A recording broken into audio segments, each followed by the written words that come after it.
In this video, I'll show you how you can full page a picture in Word, just like this. So what you first need to do is go to Insert in the top left hand corner, then click on Pictures, then click this device, and then find your picture.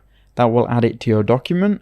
Now what you first need to do is go to Layout, then go to Size, and here you'll see the current size of the page that you're on. If you're on the default size, it will be 21 centimeters by 29.7. That's going to be default A4. Now what we need to do is click on the image, then go to Picture Format in the top right hand corner, then click where it says Size. To the right of that there'll be a button called Advanced Layout.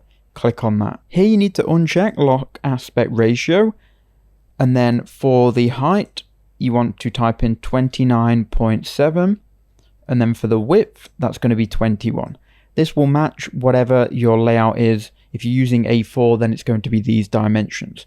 Click OK, and that will make your image to the layout of your page. All you need to do now is right click, go to Wrap Text, and then click on Behind Text. Then you can just move this so it matches your document, and you've now got your photo to fill the document.